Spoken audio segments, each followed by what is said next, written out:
It's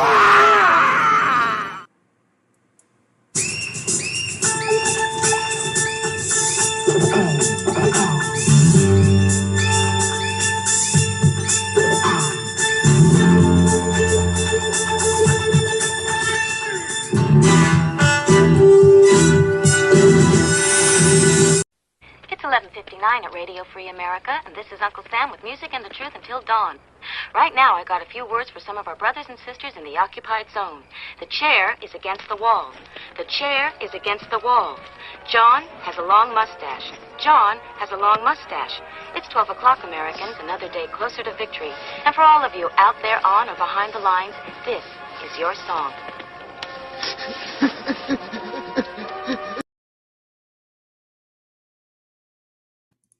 And welcome everybody to our Daily Gun Show. Come to you live every weeknight at midnight Eastern, and we talk about guns. And let's see, so today is episode, never really paid attention, I just wrote it, so 1200 something, and it's Monday. So typically on Mondays we like to focus on how to and why to create content, value in your voice as a person who uses the mechanisms of the net and whatnot, and as an activist, I suppose. So unlike other shows that are cowards and hide behind scripts and editing and fancy production values, this is a conversation. It's not a show. You're not in a bleacher seat. You're behind a computer, and we encourage you to use that. Like, be part of the conversation. We threw a link out there, right there, that you can click on and join the room. And if we know who you are, you can be in here and we can chat. And we'll talk about guns, and we're not going to talk about what the programming, requires us to shake our fists at. Instead, we're going to evolve the conversation about 2A. So earlier today, we had a conversation, and the result of just our conversation alone brought 15,000 new comments into the pistol brace. I'm comfortable in saying we are going to solve this. I feel like we've already solved it, and we can move on to the next thing. DJ jumped in. Good evening. Hey. We're good. No, we're good. So let's see. You're saying you can't hear? I don't know what that is all about. I don't know what that all about. Am I missing something? Let's see. Oh, I got to go back here. So can you say something? Say something. Are you talking to me or Clover? Oh, okay, that's fine. I thought you were muted or something weird. And then Clover jumped in as well. Welcome. So yeah, the link's out there. Be part of the show. Use the keyboard, wiggle your fingers, however you're interfacing with your digital stuff. Make your digital stuff wiggle across Al Gore's tubes. Come out on our end. I'm now paying for the duck. Look over here. Look normally where you see a snooty duck judging us, right? This guy is now replaced by capitalism because I paid for this. I didn't pay for it. I steal a bunch of money from like 187 people. I con them into thinking I give a shit about 2A every month by doing a bunch of shit. And then they give me money and I spend some of that money in Canada. But I can do this now. And this. So, yeah. And then I can do awesome stuff like this. And we can move on with the show. So, yeah. I have now access to untold power of the duck back here. Let's see. So, like I say, we throw the link out there. You could be part of the show. We encourage you to interact. And now I'm going to scroll up and try to figure out where you guys started. So, you guys were talking about something called Discord, something. I've heard of this. It was MySpace, basically, right? And then, yep. It's like a kid cereal, right? Discord with milk. It's part of a healthy breakfast. Then I got Cobalt. Is that somebody from the Discord? I think I recognize the name. And I don't know if DJ's not saying anything. Maybe he's saying something. So, okay. I don't know. Let's give G2 any comment. Oh, okay. I see what you're saying. Yeah, exactly. So that was a weird chat today. So I'm not really familiar with live chats, so we got 3 hours. Every once in a while, you get 3 hours behind in a comments. Big deal. It's not like it doesn't happen all the time. We got Wolverines. Appreciate it. We gave plenty of riff off of your logo. I don't know if you were in there when all that happened. Probably not, because we were 3 hours behind. So this about we fear what we don't understand, right? Have you ever I don't know, it's like a No, that was just like a side thing. Cobalt was talking about fearing the monster under his bed when, in response to my "We're here, no fear, get used to it," which is me trying to grab onto an LG TBQ. We're here, we're queer, get used to it. So yeah, just inviting him to invite Feinstein out from under his bed and embrace the monster. So what are we talking about? The fact that we solved the Whistlebreak situation today, that we successfully inspired the Second Amendment community to come together and make aware the gun-owning community. And we're now a Voltron-like entity that is to be feared and respected, and they're going to be at our bidding? Or should we just move on and just take that in stride that happened, that we did that? Yeah, I'm going hunting in the morning. Right on. What are you hunting? Oh, that was just a fun response to what you said. It's like, yeah. Oh, I got you. Like, I'm too busy reloading, I'm going hunting. Yeah. I think we did well. I don't know who all of the players were. I don't think we'll ever know. Like you say, no one drop is responsible for the flood. But, when I think I've done 8 comments today. And when I posted the last one a while ago, it was like nearly 22,000 comments, and it was like 13 when we went live earlier. And I was like, wow, that's awesome. Considering we got considering we got 14 days, if we can keep up anywhere close to that pace, you do the math, right?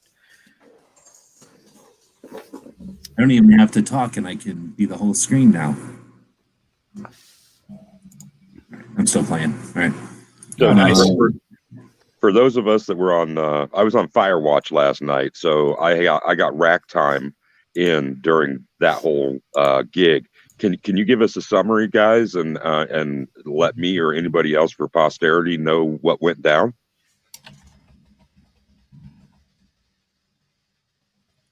What, last night? No, the thing today, this afternoon, the 4-hour mega sesh. When in 1-to-1 time, let you do hour by hour, like a little run it. We'll just simulcast what we said earlier. That'd be no. Just a quick 4-hour chat. I've never re-simulcasted my own 4-hour chat hours after I did it, but I'll do it. No, I'm kidding. I don't know. I don't even know I pretty much was sure I was there for all of it, except for the parts I was peeing, and I can't remember it all. It was 4 hours, and it was nonstop. I thought it was almost really good the whole damn time, right? I think Clover impressions. Yeah, I think Clover is going to be our guy for the first part because I didn't come in until the end. Yeah, the time I was there, I mean, Smeggy dropped in, and I was kind of going to be in and out. That's what I agreed to when I first jumped in, and then Smeggy popped in. An hour and a half, 2 hours in, and then I was in and out for a little bit, and then had to bail. But up until that point, I mean, there was a lively discussion out in the chat, which is great because that's all part of this online experience and stuff. So some of it was a little bit over the top, some of it was a little bit ridiculous. Some people had some what I consider to be off base ideas and agitated both myself and G Webbs. But I think ultimately we had some great discussions about what we needed to do as far as how you comment, what we needed to do as far as certain things to bring the light in the situation. Talking about the differences and similarities, what we can learn, I guess, from the M855 comment period, what we could learn from the bump stock period, and apply that. And I had that discussion actually with a gentleman not that long ago that was talking about some big long drawed out, writing some big long drawed out thing and only have so many characters. I'm like, dude, break it down.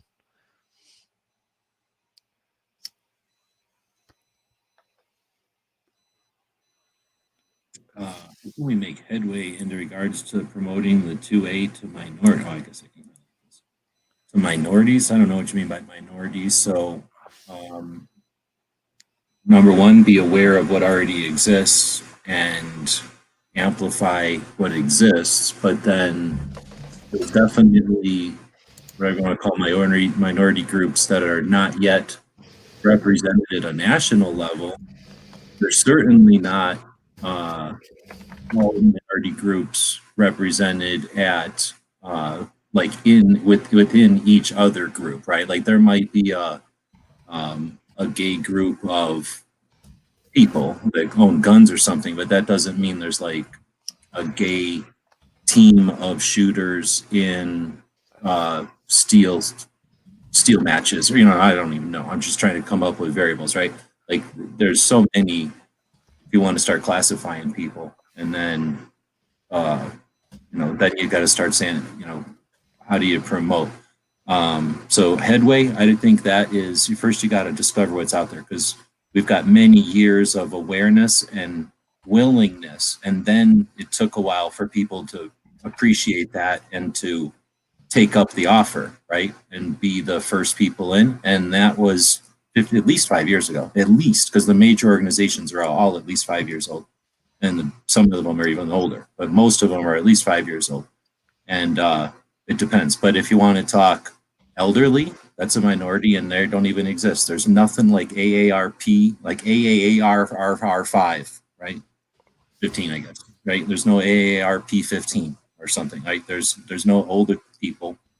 Is there anything? I mean, start dividing people up. I'm not a big fan of that, but start dividing people up. Is there an Asian everything? Is there this everything? Is there that everything? Like, there's just too many segments. You guys want to throw in on that? Yeah, I mean, I agree. I'd asked him out in the chat, what minority, specifically, what are you talking about? I mean, maybe he's looking for, I don't know if he's looking for direction. And there's a lot of great organizations and clubs and groups and other things out there.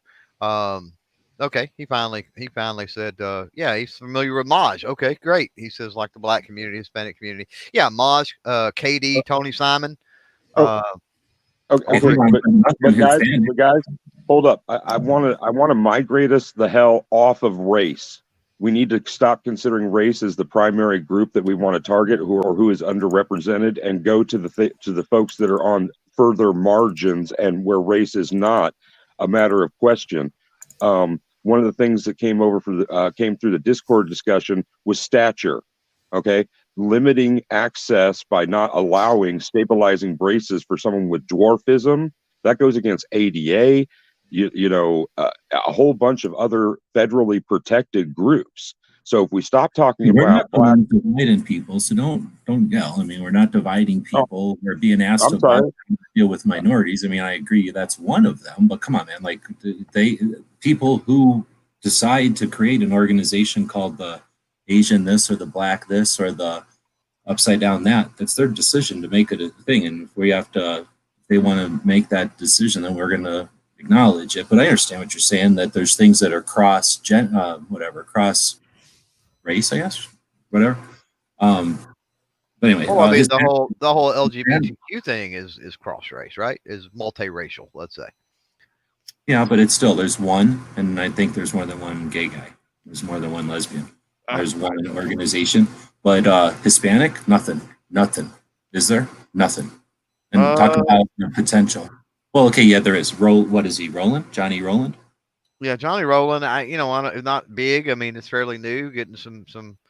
But I would point to, if you're talking about people that's trying to do something, not an organization or anything else. Locked and Loaded Latinos are efforting in that direction for that. They don't have to carry all that on their shoulders. I mean, Guns for Everyone has already been kicking ass in Colorado for a long time. That's true. I forgot about Edgar. Yeah. And he's taking it national, but still nothing like Hispanic, blah, blah, blah, blah, blah, whatever you want to call it, right? There is. So I want to keep blowing off Johnny Roland, who's here in Arizona, but he's not super web savvy. And like Clover said, he's not just, he's doing it. I don't want to discount it, but he could use some help, I suppose. But anyway, so I don't agree with you, but I think that, holy moly, like there's so many ways you could, if you want to start dividing people up, why not an Italian group, or why not a new immigrant one. Like it doesn't matter what country you're from, but how are we going to divide people up? But why not? Why not? Like if people decide to get together on an area of interest, there's no law against that. If they get together based on a similar something, similar condition they have to deal with, then fine. Like if they get together because they all like the same food, like great. The Italian Food Lovers Gun Club. Is that the same thing, or am I being crazy wishy-washy? No, not at all. And there are Latino organizations. There's the Latino Rifle Association. There's the Latino and African American Gun Club. Cool. Those are two that Then I'm a dumbass. I need to know about those because I don't know about. Yeah, I didn't either, so that's great. No, I'm glad. Yeah. I should probably unmute myself if I want to talk. Yeah, there's a lot of minorities that do need to get engaged on the Second Amendment, and that typically people within minority communities are going to be the most effective at outreach, right? So it's easier to talk to people that look like you, have the same experiences as you, right? Generally speaking. So those are the people who tend to really take point and succeed. I think our responsibility is just to be supportive of that. So I think that when we hear that someone that is different from us, right, and the only thing that maybe they have in common with us is that they're an American that loves the Second Amendment, I think we just need to follow. We need to just kind of get behind that and be like, great, like let's drive this, let's do something with this. Like that's ideal. So I'm on the path of like I don't want to speak out on behalf of all minorities because I'm a straight white dude. That's not really my place, but I advocate for two-way just as much for them as I do anybody else. And any of their efforts to further two-way are things that I'm going to support and get behind, as long as they're good for two-way, right? So that's just kind of my thought there. All right, so I got it in my head. You're military. I don't know about you guys. I don't think you guys are military, but you guys are probably experienced similar things. When you're military and you're maybe, let's say, young and you're getting in, they're gonna process you in. You're going to do some things, get some, your things. You're going to get kind of processed in. I imagine you've seen movies. So one of the things that you do is kind of get hurry up and wait kind of thing. You have to get shuffled to wherever you're going, and then depending on the situation, you might have to wait around for enough people to show up, sort of like a bin getting filled, and then they take once there's a bus full of people, they can take you to the next level. So there's quite a few times when you're brand new in the military. At least this is the experience I remember the most. When you're meeting everybody for the first time and out of your normal circumstances and there's something crazy about to happen. Remember back in our days, everybody volunteered. So there was, it wasn't a war necessarily, it was just volunteering. So it was, some kind of adventure we're all starting on. And I had come from Scouts and from Silver Trail, so I had gone to summer camp and experienced what it's like to be away from home for a long period of time with peers. And I had without adult supervision, so to speak, so it was not necessarily the circumstances weren't new to me. However, it was new to me in the respects that everyone else wasn't dealing with something that they're comfortable with.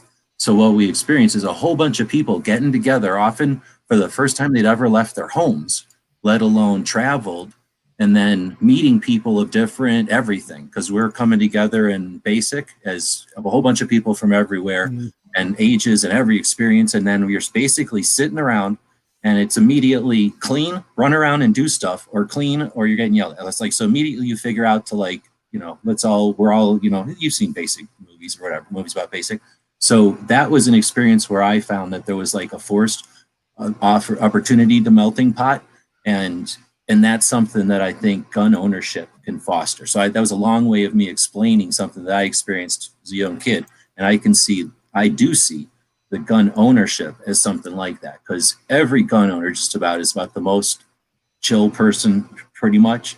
Mostly especially gun shop owners, because even if they come into it being harsh or rash, often their customers end up giving them some world view, right? So they become a little more chill. So I find, maybe I just hang out with chill gun owners, but from most of the time I hear most of the time gun owners are pretty woke as far as things go. And when people who are apprehensive first approach the community, they find it very welcoming, right? So I don't know, maybe I'm rambling around in circles, but that's my Yep. Are we done? Yeah, and I also agree. It's like nobody needs help. we can comment on it and observe it, but it's very little of this has to do with what the hell we're talking about. We have control over it. It's all very capable people creating capable and competent projects, and they're well underway. Really look around. I'm doing my best to illustrate them, but they not only know the skills and the stuff, they're good at it. Like, they don't just know how to do it; they're good at it. They're having fun with it. Except for old people, and what's the other one that I keep always bitching about? Oh, I suppose Hispanics, but then maybe I'll have to shut up if I just am an idiot and don't know about some. And if I'm an idiot and don't know about some old people thing, let me know about that. Like, get a fax, or maybe they could send me a telegram about their organization. We've got a lot of Hispanic gun owners out here in California. So I don't know about any Hispanic gun groups specifically, but I'm sure they're out there. I don't know if it's not a thing. Like, maybe they just don't want to have a Hispanic thing because what the hell? Maybe it's just not their nature to want to have a big thing that's like, oh, we're separate over here. I don't know. I'm just throwing something out there. Oh yeah, no, there's a Latino Rifle Association. Just Googled it. Boom. Oh yeah. Yeah. And the other one that I mentioned earlier was it's combined African American and Latino. And one group, it was the acronym that caught me, NAAGA, one vowel away from a common appellation in the African American community, National Association, or National African American Gun Association. So, I mean, we know about, Black Rifles Matter. We know about Maj. We know about, we know about a bunch of those cats, but there are some. I was trying to think of the other day. NAAGA, National American Gun Association. Well, and don't those groups too, don't they support other minority groups as well? Like, I don't think that they're really exclusive. Like, I don't think that they would say, oh, you're white, like, we don't want to help you even. Like, I think that most of these guys are right. They're like, they're just like, hey, we're just about showing this different aspect of it. Like, we're relating to it through our identity, which I think is a pretty constructive way to leverage identity, as opposed to like some of the other things that we've seen from other activist groups. I think being able to seeing how we deal with it in 2A is actually really kind of heartwarming. Yeah, absolutely. Well, and Tony's group, I mean, 2A for everyone. I mean, that's how more explicit can you be? The inclusivity that I find to be a good-natured portion of the, if we're going to call them minority groups, who are interested in 2A gun rights, or constitutionalism, etc. Yeah, it's way better. A warmer reception, inclusivity than some of the more classic or traditional groups. Though membership is, of course, allowed, it isn't really promoted that I've been aware of. But again, I'm a white guy, so I miss a lot of that. Well, all of us at some point, in some way, all of us fall into some type of a minority classification in some way, shape, form, or fashion, right? I mean, we can all be rustled and corralled into, certain boxes. So I mean, that's just a normal way of life. What I think is apparent, and it's one thing, and it's the different facets when we talk 2A, and then you go from 2A to firearm ownership, and then you somewhere in between 2A and firearm ownership, you have, maybe firearm enthusiast is the word, but there definitely are tiers and levels in between there. And you're talking about competition, you're talking about hunting, you're talking about self-defense, you're talking about training, you're talking about all of these, the collectors, right? The investors, all of the multi facets that you could also put people of any age demographic, ability demographic, racial demographic, sexual preference demographic, are comprised in that. And what's interesting is once people get to that level, this is why I always say, I think the key to the new firearm owners and getting them on board and start moving them into a direction to where they see that the need for the preservation of their rights. They see the need to be vigilant about the preservation of their rights. We do that by getting them from their firearm owner to actually utilizing that right in competition, in training, in hunting, and the enjoyable aspects of not just owning a firearm, but owning a firearm, knowing how to use firearm, using a firearm in an interesting and or productive way. It's not just that fire extinguisher that's sitting over there on the wall, and you're glad you have that, you know how to use that, or whatever. But do you enjoy a firearm? You don't enjoy a firearm. Maybe you enjoy the peace of mind it offers, but you don't tangibly enjoy that. And even more importantly, the point I'm getting to about multi-demographics and stuff like that is when you get into those sectors to start enjoying said firearm use, that's when you start getting and learning that, you go to that gun club, you go to that competition, you go to that training, and there's people of all walks of life there. And it's exactly what you're talking about, sort of in the reverse, where, okay, the Latino club or the liberal gun club or whatever it might be, right? It's like everybody is welcome here, but you may or may not feel welcome by coming here. And that's not the case, even though you've got this melting pot of all of these different demographics. There's very few places that you go in the various firearm spaces that it's not just an overwhelming, welcoming environment. Nothing that's successful for sure and big, right? Because that's the reason they get successful and big is because of that aspect. Right. There's little cliquish things like the shotgun club that the guys only the old timers, old fogies that shoot $60,000 over and unders or something. You know what I mean? Some crazy thing like that. Sure, there's those little outliers, but by and large, you're right. Especially the big. I'm also going to add to what you're saying that you don't even have to enjoy all the aspects of shooting as long as it's possible to, or as long as there's an effort made to share your enjoyment of shooting sports, whatever, guns in some way, and others are aware and appreciate it. You know what I mean? Like, I don't need to shoot 3-gun, right? I understand how fun it is to shoot competition, and somebody who really likes it finds 3-gun and is even more stoked. Like, I can get that. I don't have to do it, but I would also know that if they made a rule against having too many guns in the same place, that would affect them. And you know what I'm saying? Like, I don't have, so I don't think everyone who is a new gun owner needs to necessarily experience shotgun shooting and shooting a gun underwater and jumping up in the air and shooting a gun or something. But if they understand that that's all stuff that people do, right? Like, just the fact that they know it, they're going to be compassionate enough to be like, yeah, leave those people alone too. I hope, right? Yeah, diversity of interest, and that's an excellent point.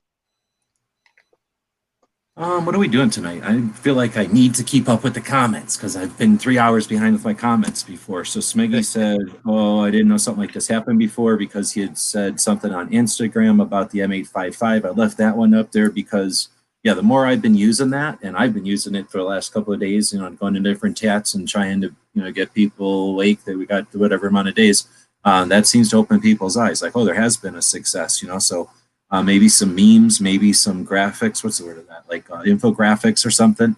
Lots of different creative ways to, show that inactivity equals bump stock, activity equals M855 or some shit like that.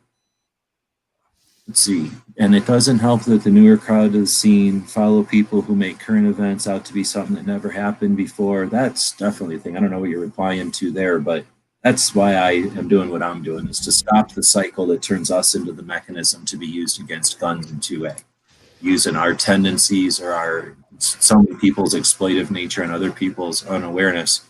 Yeah.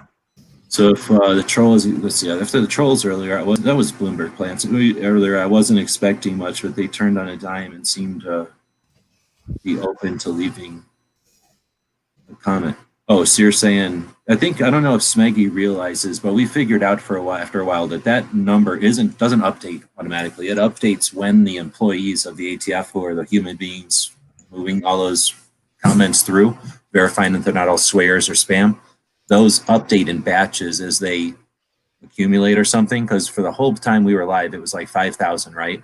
And if you go look at it now, does anyone know what it currently is? Any guesses? Did anyone not look and want to guess before we tell you? I think I'll take a guess. Okay.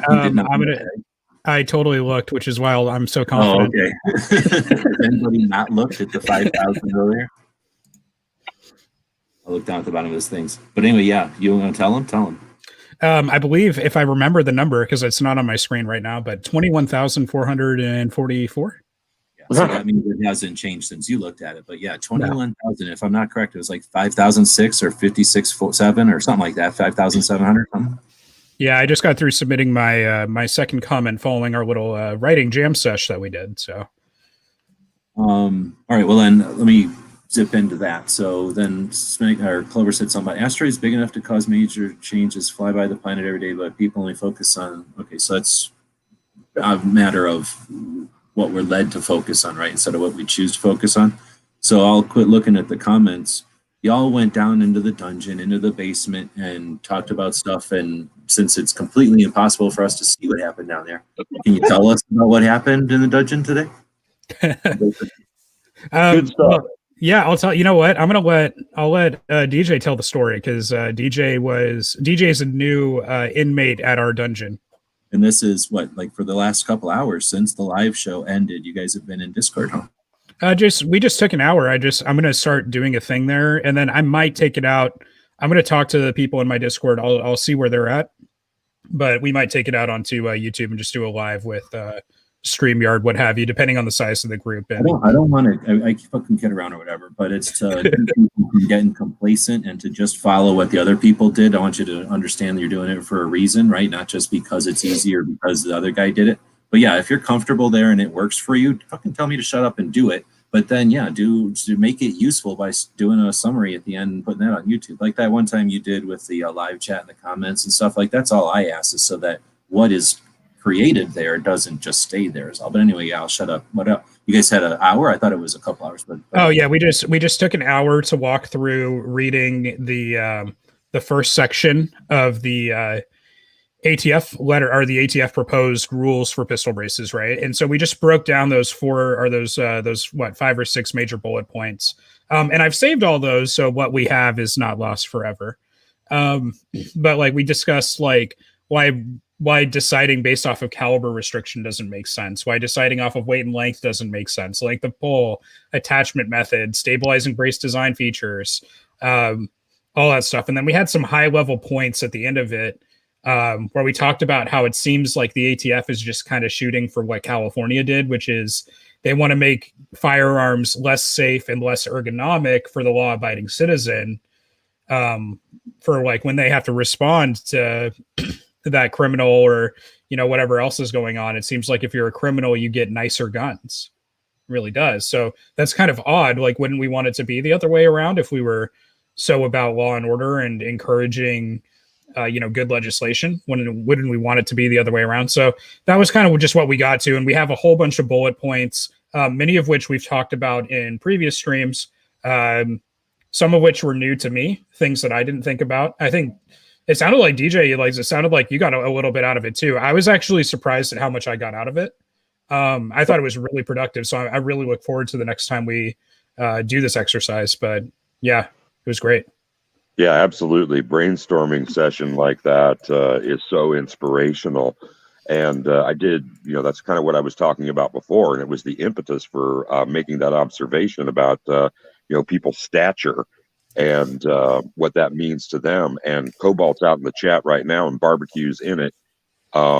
We talked about, sight limitations and what that means to end users coming off of iron sights to, pop-ups or risers with an optic, red dots, how it, would preclude shooters from being able to, shooters to be able to accessorize based on the necessity of their limitations.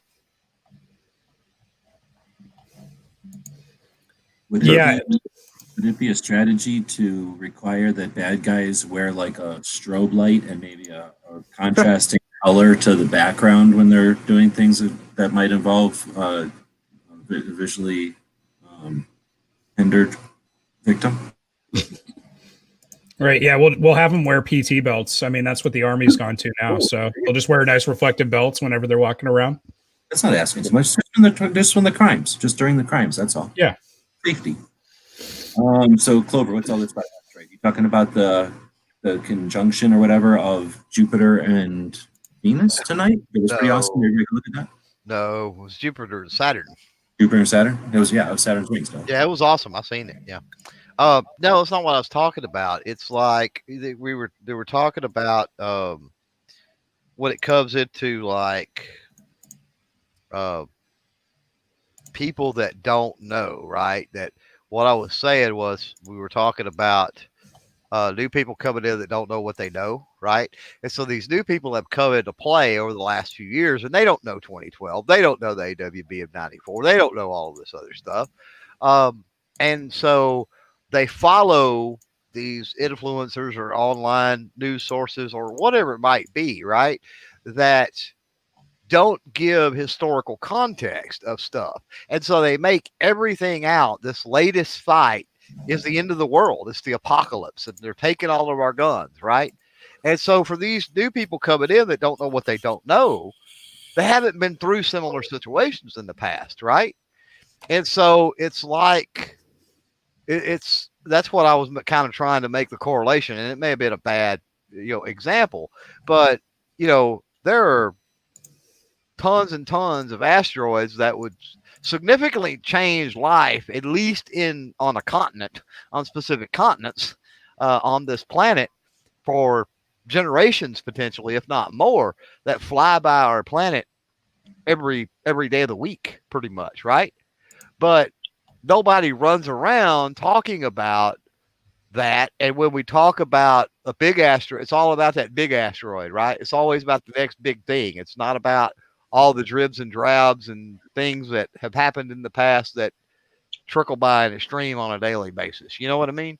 No, I know exactly. Now, this, as you were saying that, though, I thought of something that I know you're not intending it, but is it in our case, is it a situation where if you know that, if one, not you, but if one is aware of that circumstance, that they might sit and wait for the big one and then get up, stretch, run down, and then stretch, do some stretching exercises, and then start going, the sky's going to fall, here comes the biggest asteroid ever. And then they know they can cash in and then go sit on that hill again, watching the little asteroids go by. I know that wasn't your point, but is that a factor in this one or no? Because it could just be an opportunity, right? Oh, you're talking about people being opportunistic? Absolutely. Opportunistic. Yeah. Right. Yeah. No one are always going to miss. This is what they can make the most money on. That's human nature, man. There's no doubt. Yes. Oh, I didn't Just even the mention exploitation sucks so for bad. this whole thing. I am broadcasting on Twitch also, so we're live on Twitch. Ooh. Hello, Twitch. But, yeah, that's happening. Man, you want to talk about a black hole? You don't understand. This is what the kids use these days. So You don't have to be a kid. Where do you think they talk about their favorite Twitch streamers? welcome, fellow youths on Twitch. I twitch on the overnights with all the international DJs. The fact that we've had all of our clubs closed and no dancing and stuff like that, people migrated. Twitch was just I won't say a cesspool, but an enthusiast used site for live action gaming. I mean, there are guys sitting in their basement streaming them playing fucking Zelda from beginning to end. So you can really, it's a rabbit hole, it's a black hole, it's all of that, but as far as coming from the music end, the Australian DJs come on at the perfect time for me. So I'll catch 1, 2, 3 hour sets. And these are like cast from their their basement, their living room, wherever. And then European stuff starts kicking in. I migrate to that. And then by the time it hits the East Coast in the US, I'm ready to move on to something else. So it's great. It's 24 hours. People are out there. Your interests will be represented somewhere. I'm following Clover's lead. I'm just not good at it. So, but anyway, that's the only one I could click. I tried to do LinkedIn, and it told me I am not big enough or something. Anyway, there is actually, for some reason, there's nobody on Twitch listening to this. So, for some reason, we're not the most hot show on Twitch. But whatever. Anyway. My advice on Twitch then, G, would be to go out and find any other groups of similar interest, and you don't have to subscribe, but you can follow. Subscription is like, it's usually there's a monetary element to it, and it doesn't really provide you with anything super extra. But by following and searching for other similar groups, you can pop in, leave a message, and say, hey, I'm going to do this at such and such a time. The number of eyes that you'll catch will be limited to the live stream action, though, because the commentary is not recorded for posterity. No, it's interesting. No, yeah, I explore platforms at times, but fits and starts. I have no ambition to do it. I lost interest a while back. I don't think platforms are saviors or nothing. So I appreciate that, because that knowing that the comments disintegrate after time leaves me to be less interested. I'm all about leaving trail behind, right? Leaving content that can be searchable, that manipulates AIs in the big picture. But on the other hand, I'm interested in exploring this a little bit, and we've talked off air, but we're going to talk off air about more of that, because then that perked my curiosity with what you were talking about, how you guys use it. I am kind of just running through the comments, but if you guys have something, I think the next big one is Smeggy. If anyone wants some brainstorming about the brace thing, Gun Owners of America have a sample letter on their website. So that's new to me. I looked whenever I was doing my research on Saturday, I think, and I didn't see it. So theirs is more the boilerplate, here to copy and paste or use their function. Click the button and it gets put into the insert form and you just add your name kind of thing. Have you guys seen it? Yeah. I haven't seen this particular one, but I've seen plenty of their other ones. Yeah, that's what I'm thinking. Fear should be respected as the powerful emotion it is, not exploited. Where are you coming from on that one?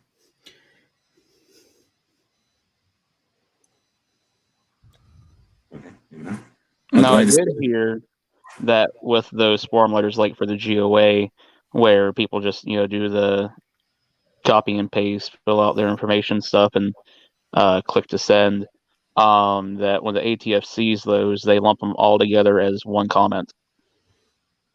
So if 10,000 people sent it, they don't look at it as 10,000 comments. They look at it as one comment, and that's it. Wait a second. Though the consideration might be that they are one voice, one accord, one count, one vote count, don't they have to have all of them independently as part of the record? Are we talking about? You're talking about Congress people? No, for the comments on this. Yeah, the ATF comment. It can't be spam, right? So spam from multiple sources would be spam. So it needs to be separate. But I guess my contention is that they're not unaware. So if they see one letter come from an organization, it may be one letter, yes, but doesn't it have weight because there's 30,000 of them? And then they would look at it this time as 30,000, and last time it was 50,000, and next time it's 70,000. So that would give them their barometer. Or am I thinking too practical? That's what I was thinking, but then with what I had heard today, they don't look at it that way. They just look at it as one thing. And if that's the case, I think that's BS. But then again, it doesn't matter what I think. They got that from Michigan. Like, here's a bunch of votes, and they're just Trump votes. So that's one Trump vote. Yeah. All right, well, sorry. Jonathan, I'm sorry if I missed it, but can you give me the source on that from today? Reno May. Okay. Is anybody else familiar with him or that? Reno May is legit. I can vouch. He's actually he's probably where about half my subscribers came from from referral for shouting me out. Yeah. Let's see. So Smeggy is saying I sent in a slightly modified because why not? I can still write my own. I think that's a great idea. But now that Barbecue said that, yeah, maybe a highly modified, like use their key points and highly modify and click send. I mean, that's what I usually do anyway. I just did it instinctively. I didn't want a bunch of whatever boilerplate. I appreciate them giving me the functionality, but I kind of always figured I don't want their boilerplate all over it. I want it to be my message. Thank you for making it easier for me, but I'm going to make it my message. But yeah, you can definitely do that. And it sounds like we can do that occasionally. When you hear something, somebody brings up a new point, use those systems to use the functionality there.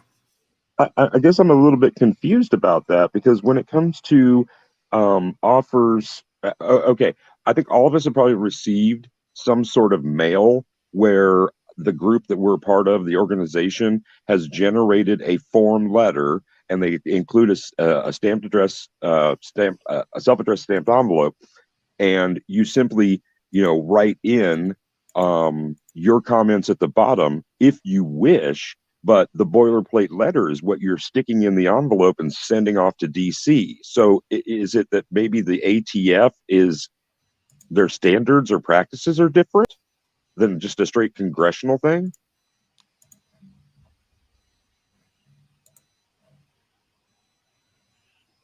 On that, I'm not sure. I was busy twitching, so I didn't follow all of it. Yeah. I just don't like not knowing, because I was unaware, and I'm glad that that I was educated on how much you have to include in these comments. You have to put in, for instance, the equivalent of the case number. This has to be included. This has to be included. This has to be included. And it's like, okay, have they now structured it intentionally to be able to disqualify public comment?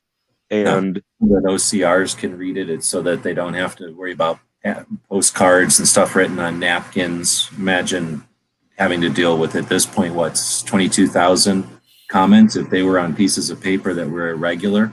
I mean, I like the idea of clogging government, but not when I'm paying the employee and they get to use that as an excuse. So I hear what you're saying, but I think it's more of just anything in government is going to say, you got to give it to us unlegible, the form. Otherwise, come on, man. Yeah, I just don't want people to get DQ'd because they didn't include what I'm calling the case number for this.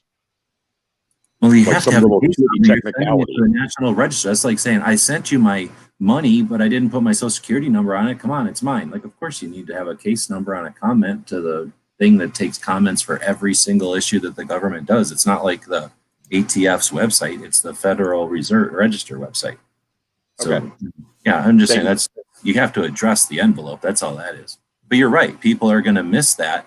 And that's unfortunate, but our job is awareness, and we can rage that a system needs to be in place for 360 million people to potentially do something, but maybe that's another time and place. I'm down for saying, let's make it easier or different.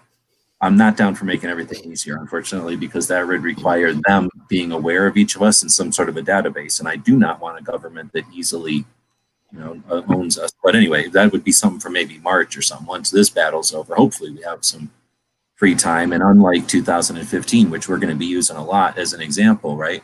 Let's start using the concept that after the win of 2015, everybody immediately went, what am I going to buy next? Like, we're done. We just solved 2A, right? Did we solve 2A, or are we sitting here doing it again a couple of years later? So maybe this time when we're done, we'll instead of going, we'll go and keep going. I don't know if that follows on the mic or not, but it allowed me to get a deep breath. Where the hell are we even at? I don't even know where we're at anymore. This is like being in a Discord to me. I'm lost. Twitch. No, I skipped down to get to that one. I didn't want to. I think I'm just gonna have to read anytime you highlight my comments. I just have to read them now. We had Cobalt was saying, barbecue, how would the new regulations on tack braces affect the sight picture of an AR pistol for you, given your current ocular issues or problems? Walt and DJ know what I'm referring to. What does that mean? Yeah, see, Discord is sneaking out of the dungeon and coming to attack now. We were talking about how one of the things on the ATF rule suggestion was that if you used a certain scope or a certain optic, right, that did not have quote unquote proper eye relief with a brace in the brace configuration, where it's attached to the forearm and then you hold it out and you get like scope shadow or something like that, where you can't really sight it well, then it's not a brace, it's a stock. But eye relief seems to be something that's pretty easy to do something about in 2020, right? There's a bunch of different iron sight options. There's things like front sight beads. There's ghost ring sights. Red dots exist. Right. Yeah. Yeah, so like there's a bunch of options for how you can sight in without having to really worry about eye relief that Well, much. I know you're But- down with this. What if I just want it on there because it looks cool, ATF? What if I don't care if I hit the target accurately and I just want to shoot in that direction and I think it looks cool to have something on here that's ridiculous? Why is that illegal to be obnoxious or ridiculous or sarcastic with my choice? But gee, if the purpose of shooting is hitting, then we have to tell you how to hit. But by the way, we have to make it more difficult for you to hold something in a stable manner. So because Well, when you have my- you know how the point is to hit things, so you shouldn't be stable while you're trying to do that. That wouldn't make sense. We're the When you government. have my vision, you just shoot, point and shoot in a safe direction. If you hit something, that was just by luck. Barbecue, we're answering your question for you. I found it rude that you answered your question. And I also like to say the fact that they're saying, "Oh, anything with a certain eye relief," I think it's absolutely ludicrous because they make scopes for handguns in the first place. I can go and get a scope for my Ruger Redhawk right now. My Ruger Redhawk came with scope rings. Well, and the fact that they're including they're machining in mounts. You don't, it's not, claws or rings or anything or Picatinnies. It's that they have it cut into the slide so you can put an optic in there or mount.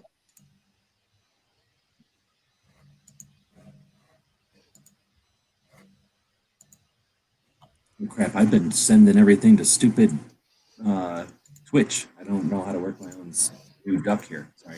I am so sorry. Here, now I guess. I feel like I threw you off with that. No, it's just here. I'm not screen sharing, but basically down at the bottom where normally I don't have a little drop down, I got a little drop down so I can wiggle it between. I can wiggle between Stitch and YouTube's. And I think nobody else in here pays for the duck. I think I can broadcast to 2 YouTube channels simultaneously. It sounds kind of interesting. I might try that just to do it. Smeggy's giving us a document number, but we were up on Cobalt's thing, and unless anybody else wants to answer Barbecue's question for him, I'll move to Smeggy's. Yeah, I might copy, change, and paste every one of those form letters. Oh, that's you saying that. And imagine if we encourage people to do that, and we already got 15,000 comments just from the 3 or 4 or 5 of us doing it. So yeah, if we encourage everybody to now go redistribute and alter a couple of, rewrite to your own words what you feel is important out of those other things used as inspiration, then that's another couple from everybody. Midnight's out there, pancaking it up. And Smeggy was voting 15,000, which, as he's correct, is 6,000 short. So that's what I was looking for. D&D in the basement. So, I mean, as a current D&D player, yes, I can concur. The basement works very well. Actually, Discord works very well for D&D. This is neither here nor there, but. So here's how we play D&D. You ever seen E.T., the movie E.T.? Oh, yeah. That's how we played E.T., like a bunch of little nerd kids being nerds. And I don't even know what we were trying to emulate, but we thought it was the bee's knees. And we would like nerd out and just sit there playing these stupid games all night. So I don't know what it's like nowadays. You probably, I don't know, have latte or something. Stream, and you got electric dice and electric books or something. Yeah, actually, you can do everything. So there's a website I use that basically has all the books on it, and it will do your character sheets and all the math and everything for you. And on that site now, you can even just click on your stat that you need to roll your check for, and then it rolls and adds it and does everything and spits out the number. How do you even cheat? Well, I mean, you could just, it depends on if someone's viewing your screen when you're doing that, but it works on mobile and everything too. So even if you're playing in person or with COVID or, and you have to be apart from people or whatever, it gives you a way to play. That's pretty fun. So do you think it's a thing, or is it just, I just happen to know some people that do it? Because I think Liberty Doll talks about doing D&Ds and some other people I've heard. It's absolutely a huge thing. And there's a lot of, maybe this is something that we could do. I am not the person to do this because I don't know how, but talk about doing like a gun friend D&D group, where you get some pro gun people or pro 2A people together and you run that. Where you're at. So here's the thing. You're going to be like, holy shit, is he like light years ahead of where we're at? So yeah, we'll talk off here because I don't want to leak it out to all the Bloomberg plants that are stealing ideas. Oh yeah, now that's good to hear. So Yeah, guns are actually featured in D&D now, so your characters can actually use them and stuff. So that's a thing. Yeah. Questions. Did you guys? Did you people come from Magic the Gathering cards? Or I can't. That's too nerdy for me. all right. And then the other thing is, what about like all the other games that are D&D-ish, where you still roll dices and you be nerds, but like superheroes or something that isn't swords and shit? Yeah, those are still popular, but like D&D. So D&D's you probably started with like the first or second editions, right? Like Adventures D&D and Whenever stuff. the hard books came out is when it blew up. That's when we all got into it. I mean, it existed before that for the ultimate nerds, but it became like with ET. It was like everybody already knew what D&D was. It was talking about something that existed, but basically that's what it was. Those hardcover books, there was like 4 of them, maybe to 6 by the time we were done. Mm-hmm. And then after that, it was soft cover books, and I was already out of it. So now we're in 5th edition. So now we're like, I think like the first edition was Adventures. Or AD&D, I think, was first, and then we've had so many different iterations, like 3.5 and 4 and whatever, and now like new dungeons, or like the game changes inherently somehow. Like the game rules reset, like it's entirely like it's an overhaul of the rules each time to try to make it. And right now it's pretty simple and pretty well balanced. So like now is probably the easiest and most accessible time to get into D&D. Yeah. Hey, Walt. Hey, what's going on? I just wanted you to know I only joined because you mentioned the heresy of rolling dice online and not in actual physical form. It saves me desk space. My desk space is about this big, so you can't even see like my hands here. I'll kind of basically the frame that you see on camera is my desk space, so I don't have a whole bunch of room to roll dice while I'm at a computer. So I like it. It works for me, but yes, sometimes it doesn't. The dice don't favor me, especially digitally. Need to break out the. You're still a heretic. You're still a heretic. That's fair. Back in the old days of AOL, you could type / roll, and it would roll dice, and then you could put add-ons on there like / roll. I think it was asterisk 2, and then it would roll 2 dice or something, and I don't know. So there was built into the first text chats games like that, so that you could play whatever game you wanted. I've always looked down on Google for not having that. It's ridiculous that we can't flip a coin or have a dice in a text chat. It's literally ridiculous. Yeah, that's cool. I might, if I ever had time to fuck around, I would be interested to see. I assumed it evolved, but the problem is I played enough D&D in my time that I now hate swords and dragons and all that stuff. I don't know if I can stomach a bunch of nerds that like that stuff talking about it for hours, because it still takes hours to play, right? Like that's the whole point. You're doing it all evening. Yeah, like we had one called Car Wars, where it was basically D&D, except you had Mad Max cars, and you would have characters where your cars, and you'd soup them up and race around, and your dungeons were different Mad Max scenarios. I'd play that anytime. Like that seems more interesting just to me, but you know what I'm saying? I just don't like something about the dragons.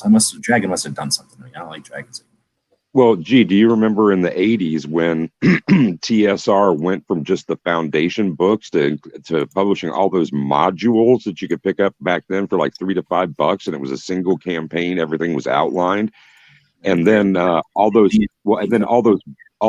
bookcase games, the ones that would come in a large cardboard volume, and it would have all their own rule sets and stuff like that.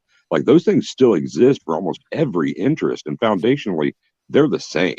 But yeah, Car Wars was a good example of stepping out past just D&D as a D&D became a thing, and Gary Gygax stuck his damn name on everything.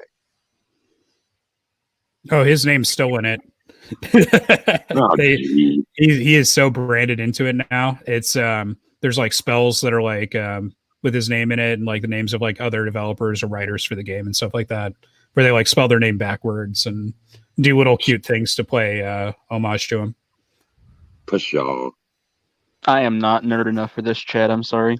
Yeah, me neither. So I'm going to change the subject. So I just right on. I just took the GOA's farm letter, rewrote that. A thesaurus is wonderful, by the way, but you can put it in your own words even better. And posted that. So I don't know how many comments I'm up to now, but I've noticed something.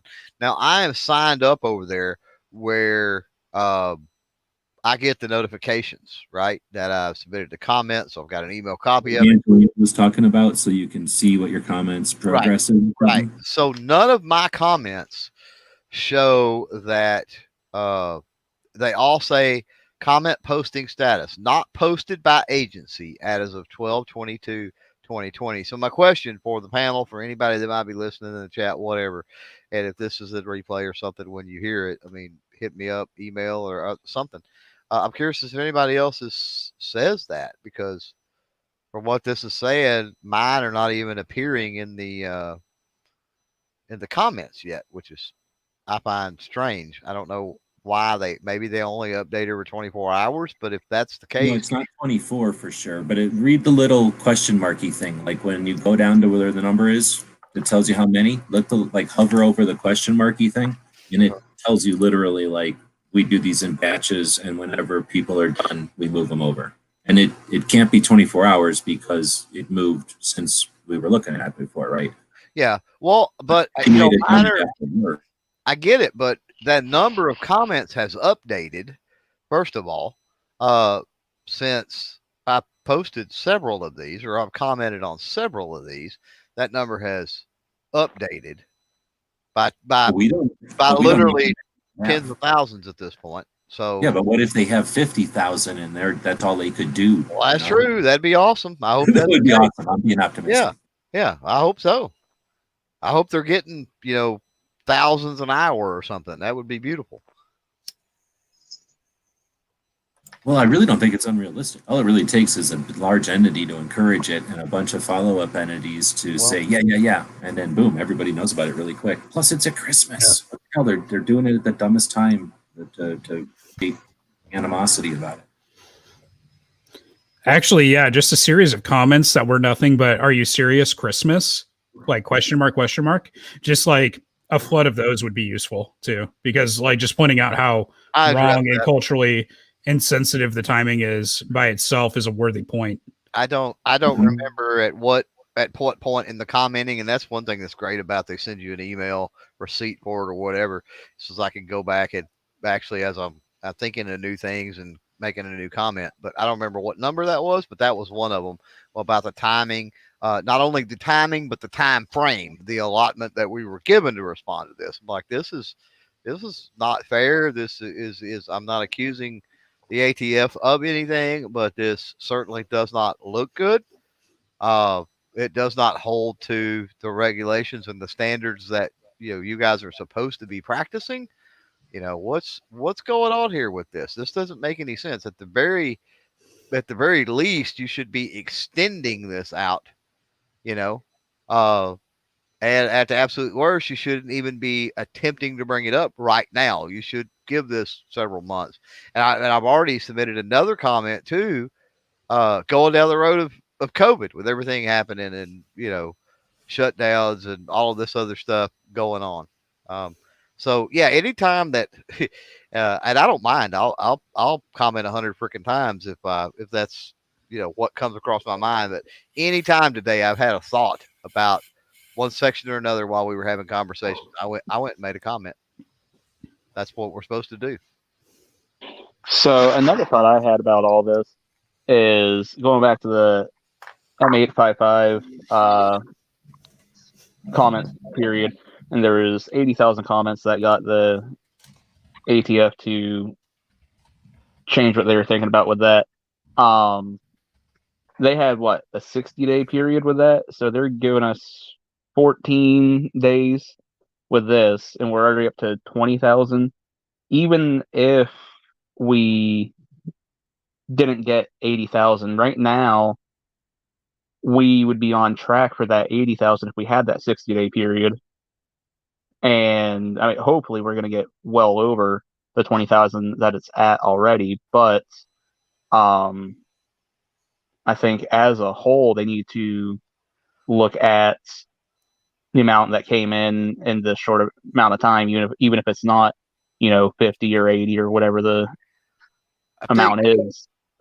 We're beyond which is flabbergasting, but right now we're well beyond the pace to surpass that even within just 14 days. And And, it- and one of the great things is, as Smeggy pointed out, and I did just now, the GOA just now put their form letter up and just now got something out on their website. So as these other organizations come on board, and I've got nothing today. I'm going to go look just to make sure. But no, I've got nothing from the Texas State Rifle Association on this. So I don't know, can't speak to other states, but Texas State Rifle Association hasn't pushed out anything yet either. So now, sadly, and I may try to get in contact with them maybe tomorrow. Sadly, they and that's one reason I'm not a director there anymore. They like to take cues from the NRA a lot of times, and we do not need to be sitting back waiting on the NRA on this because, as it has been pointed out before, they're too busy buying Nerf's guns for Christmas or some silly something. I don't know where they're at, because you think, if nothing else, for the fundraising capital of this, they would be all over it. Yeah, pace wise, we're doing phenomenal. But I'm also looking at it as it's that first couple days. That's where you're normally going to have that big surge, and then everything ends yeah. up becoming a trickle. At the front and at the end, right? Yep. Typically where you see that. But again, we've got an issue to where these big organizations, again, so we don't need to sit back and say, well, there's not going to be, over the next several days into early next week, there's not going to be a lot of comments coming in from those entities, because I think we're going to see that.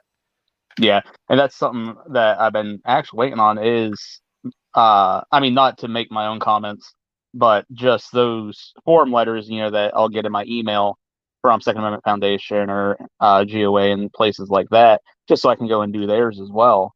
And then after doing theirs, I still have the option to go and heavily edit theirs and resend. So, even if you didn't want to sit down and write out your own thoughts, if you're part of 2 or 3 organizations, there's 2 or 3 letters.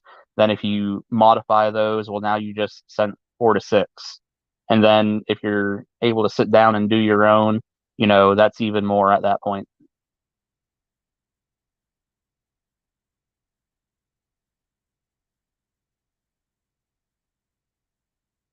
All right, cool. So 2A, I killed the chat. Nice. Hey, Clover, you're in Texas?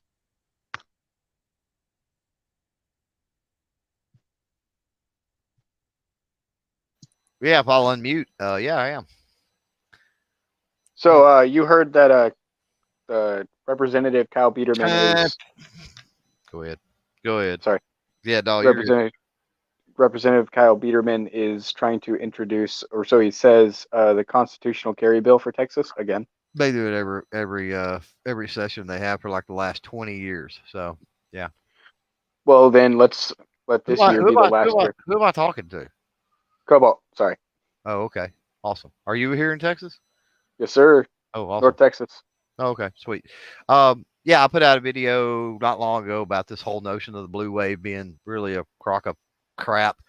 People freaked out, right, in Texas, when elsewhere people freaked out, right? People that don't have their pulse on what's going on in Texas freaked out because there was some obviously anti-gun bills introduced, and the headline were 27 gun bills introduced in Texas, and for the longest time they've been saying, for 20 years they've been saying Texas is going to flip blue.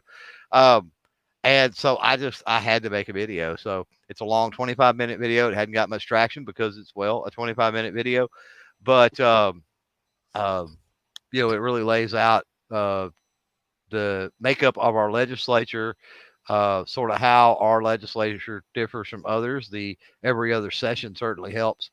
And this demographic, this thought that people are moving in and screwing up Texas, sort of debunk that in a way. I mean, that being said, we have to be vigilant. We have to watch things. But yeah, I don't know. We've efforted toward constitutional carry for a very long time. Texas has done very well at chipping away at things. I don't have the numbers with me, and I crunched data for a solid freaking week to put that video together, so I should know it. But in 2019, for example, they were talking about 27 anti-gun bills being introduced, right, in Texas for 2021. There was something like 67 in 2019, and there was, I think, in the high 50s in 2017, right? So it's nothing new. It's nothing we hadn't seen. And every session, we make some effort in. Of course, I'll probably preach. I don't know how much you keep up, and I may preaching to the choir for you, but it's important for everybody else out there too to understand this. But we make strides forward every single session, and the biggest thing is this repeal of stand your ground. I'm like seriously, when in the history of legislation ever, and it does happen, I get it, but I was kind of being facetious with that a little bit. But when in the history of legislation ever do politicians get rid of bills, right? They just very rarely do you ever see anything repealed. It's something as big as stand your ground. I just don't see it, right? People have to realize that with anything proposed, and this applies to what you're talking about with constitutional carry too, that has been again introduced every session for the last 20 years. We were really close last time. Last session, we were really close, I think, to passing that. It will get signed if it makes the governor's desk, and I'm all but positive it will get through the Senate pretty easily. It's just it's the House that's sort of going to be an obstacle, right? So look for that. I mean, I think we're efforting in that direction. I think we're moving in that direction. This Texas, and what I tell most people out there, especially in other states, that want to freak out because of this headline culture and thinking Texas is in some kind of dire straits, is we got this. It's all good. Well, what I was going to ask is, well, we have made several attempts to get the constitutional carry bill passed, and it's failed. What is something or a collection of things we can do to force it over that threshold and get it passed? I mean, there's so many other states that have passed it with minimal issue, like Oklahoma. I mean, the rivalry between Texas and Oklahoma is pretty strong, and it's pretty embarrassing that Texas, what most people would consider culturally the gun center of the United States, doesn't have it, but Oklahoma does. Yeah. What can we do to Texas get this to go? Yeah, that's a farce that, people think of Texas, and especially if you go into another country, right, and say Texas, they think we're all cowboys crazy. It's the Wild Wild West. And from a 2A standpoint, Texas really couldn't be any further from the truth, to be honest with you. We're pretty low on the list. Go see the Gun Snobs video, right, on the most 2A friendly states. Texas doesn't even crack the top 10. But with that said, your question on what can we do? Sadly, it gets to a point that we've almost done everything we can do, and it's in the hands of the politicians, right? Because there are certain areas, and this has to do again with the districting and the legislative makeup with Texas. But again, we're speaking to the House. The governor, we don't have a problem. The Senate, I don't think we have any concerns there. It's the House. It's getting it through. The House is the issue. We can normally get it to the floor, being able to get a floor vote and then being able to pass it on the floor are two different things. But usually you can get that out of committee. It's been several sessions that it has come out of committee and it fell on the floor. The problem is in Texas, I don't know how old you are, I don't know how far back you remember things, but again, it goes into political makeup and the situation. So years and years ago, there were Democrats that in an effort to thwart what a lot of the Republicans were trying to get through in the Congress here, they run off and hid in Oklahoma. And so they weren't there to vote. They couldn't vote. The governor actually sent who was Rick Perry at the time, I think, actually was working with Oklahoma and tried to get the state trooper, what am I thinking? The Texas Rangers involved to go get them and bring them back to do their job. And so that was a big, huge deal, right? So what happened, unfortunately, is those Democrats finally came back. It picked off a whole lot of people in Texas, both sides of the aisle.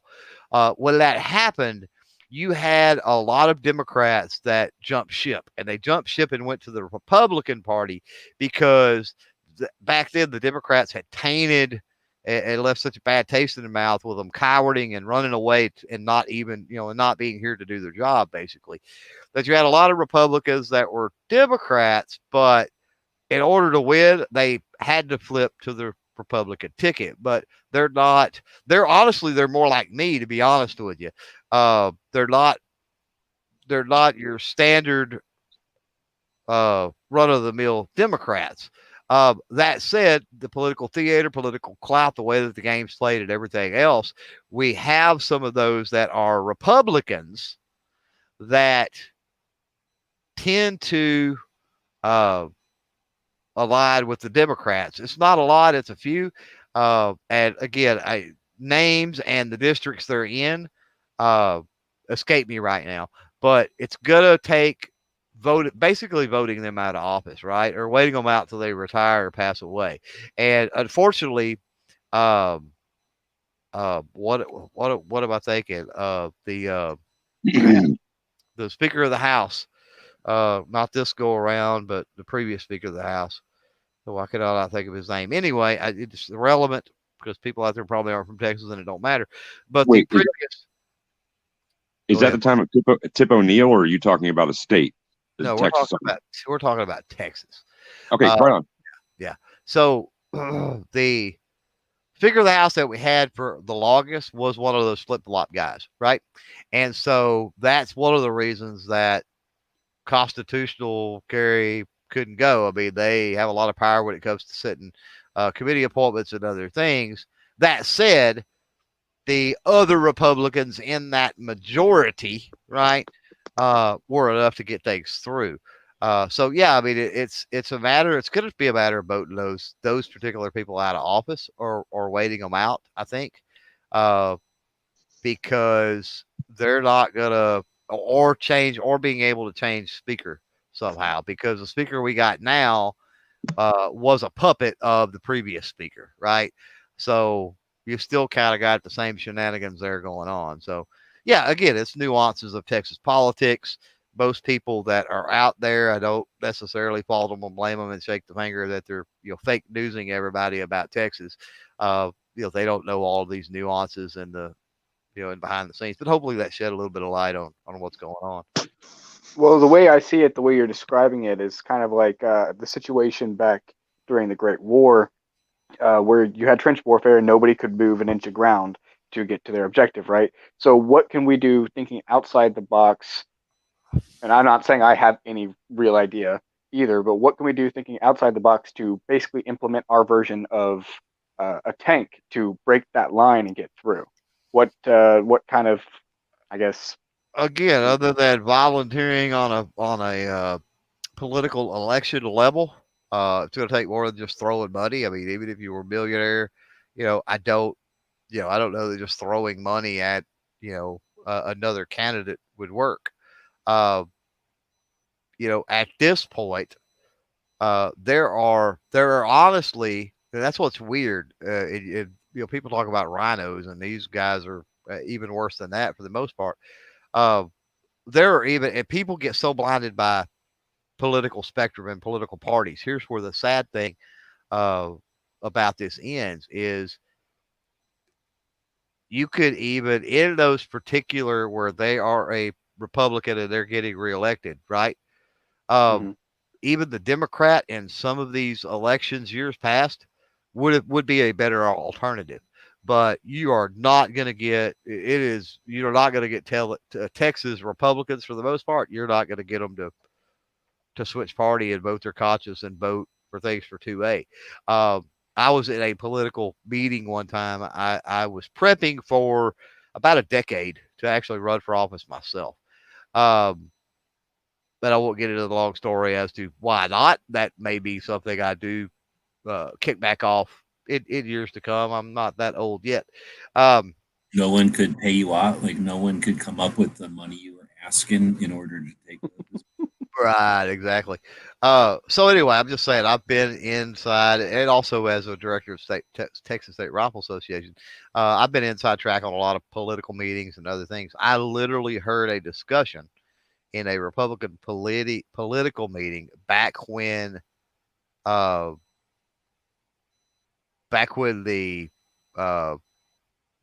what am I talking? The gay marriage thing was a thing, and all these JPs and county clerks and other people were refusing to, participate in the in the whole gay marriage thing, right?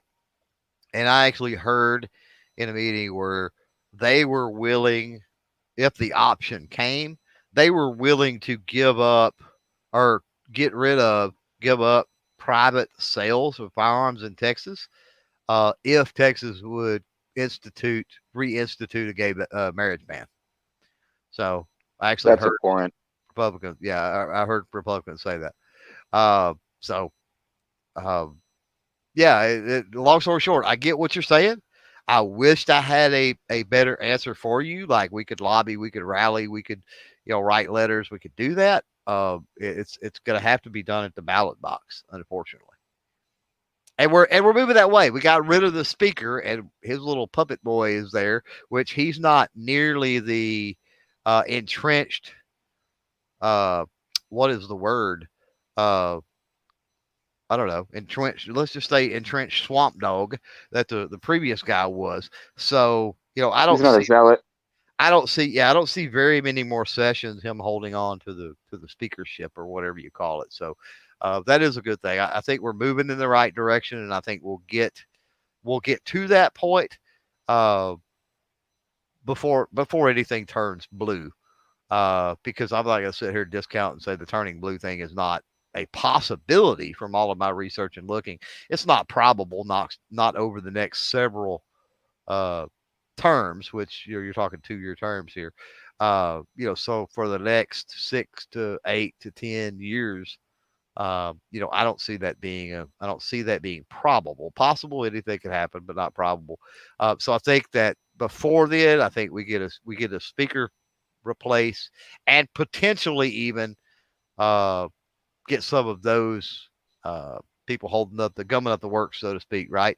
Out of office, get them replaced, and then we're good to go again. But yeah, unfortunately, it's our legislature is massive compared to a lot of other states, and that's a good thing and a bad thing. It's a good thing because it gives us cover. When you really parse that data and you look about a whole blue wave, it takes a lot to create that type of a scenario because of the way we're set up.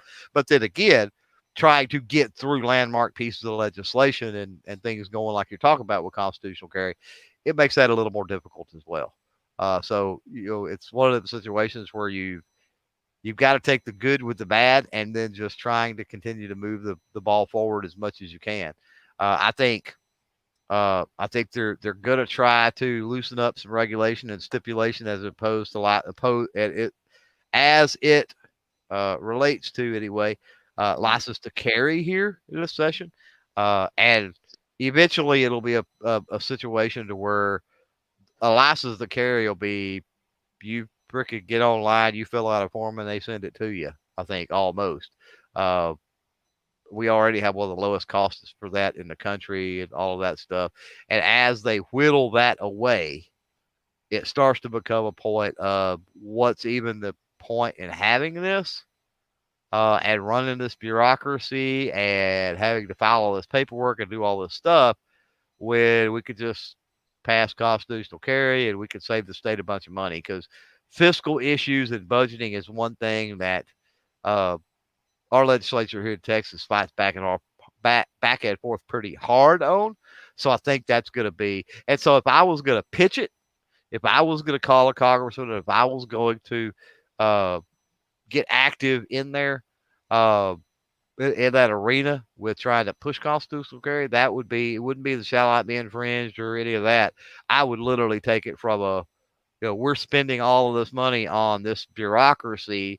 Crime has not went up because of more people carrying. So, and we're spending all of this. We're operating in the red. There's no doubt with the LTC program. So why not just go with the grandfather people in for the LTC, or keep it available for those that might want it, simply for the reason of it's another form of acceptable ID, and it allows you to bypass in Texas anyway the 4470 the NICS background check. Still got to fill out 4473, but it allows you to bypass NICS and several other reasons. But yeah, I think the fiscal approach, I think is an approach that I haven't seen taken yet, and I gotta think that they're biding their time. Oh, pun intended. I didn't mean that. Come on, man. But they're buying their time before, as they whittled away, to then come with that fiscal thing and maybe propose it during talks or whatever during a fiscal committee or a fiscal session. All right, I got to call Texas on this one. You people are taking up way too much of our gun chat, bringing up your Texas business. Well, I'm sorry. I mean, You're just jealous, G. It's Texas size, right? I mean, everything is Texas size. You've heard that, so my commentary had to be that way too. No, it was all right. I mean, it's not like we had to have something else to talk about. But go ahead.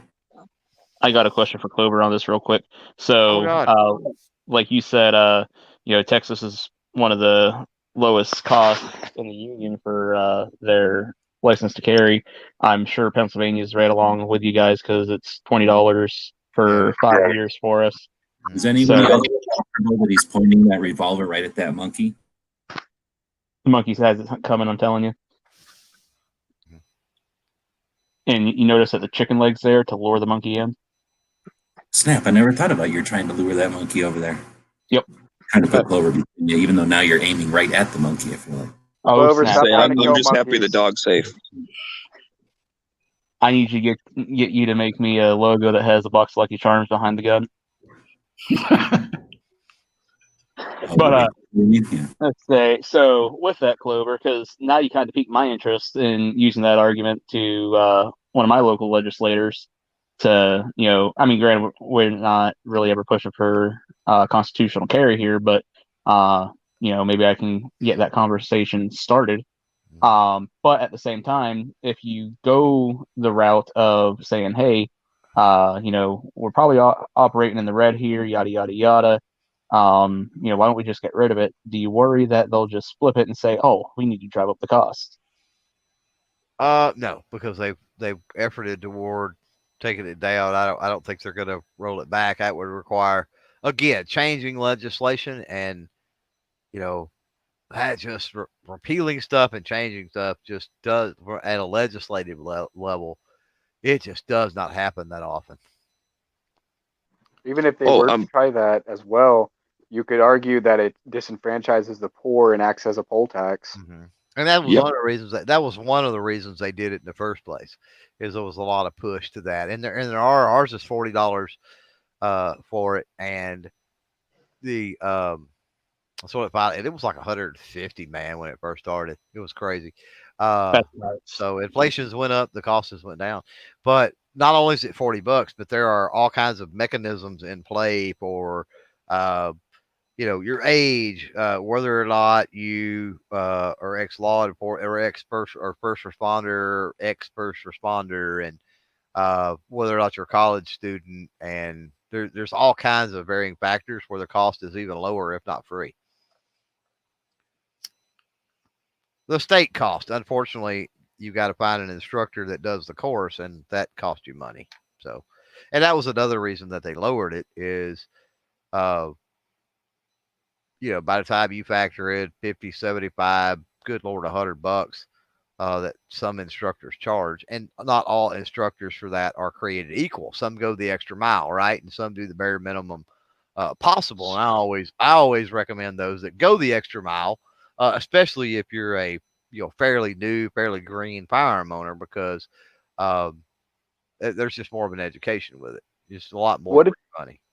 What if, since they often use public safety as a reason for a lot of the legislation they pass against the 2A, what if we argued that for safety's sake, so everybody can have a chance, regardless of income level, everyone can have a chance to take the course. We could argue the state should subsidize the cost of the course to allow those of lower income to take it.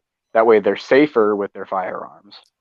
That's my point. They're not necessarily going to be, because how does the state pick and choose which instructors that it will subsidize or reimburse? right? And so our instructor is going to cry foul or discrimination if you've got a crappy instructor out there who just does the bare minimum, which is literally a little PowerPoint slideshow for a couple hours and then go out and shoot 50 rounds. And basically all you got to do, you more than pass if you put 50 rounds in the colored part of a silhouette.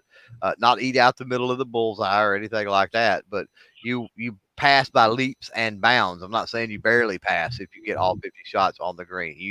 You could actually have stuff plumb off the paper and still pass, right? So the requirements are not high, and their instructors are able to add to all they want, but it has to be a minimum, right? And so some go above and beyond, and I just don't. Again, I go back to the government needs to be out of it ultimately. Oh, I agree. Together. Well, this isn't to keep the government in it. This is to, when you mentioned earlier about the finance of the state, if the state had to subsidize it, and you made it the argument of it's for public safety, they don't want to pay for things. I know I'm just kind of spitballing here, but if they don't want to pay for things, but it is for the greater good, then they could argue that, well, it is for the greater good, but I'm sorry, kind of losing my train of thought here. It is for the greater good, but it is costing the state. So let's just get rid of the whole program, let people take it anyway, and get rid of the licensure. Well, I don't think you're ever going to get rid of it altogether, right? I would probably throw a fit because I like the ability to bypass NICS on the 4473, and a lot of people do it. A lot of people go get an LTC just for that purpose. I know people have an LCT that don't even carry. Requirement for the licensure is what I guess I'm trying to say. Right. No, I get where you're coming from. Yeah, I think a lot of states that went constitutional carry, they still like offer the permit somehow. Mm-hmm. And then you get that benefit of, skipping some of the stuff. Some states, so you can still get one if you want it. Yeah, some states you don't, which is ridiculous. But there's something about with some states, the background process that they use for their CHLs or LTCs is different, too different or whatever than the federal, than NICS, right? It's a less comprehensive check, and then so therefore it doesn't count.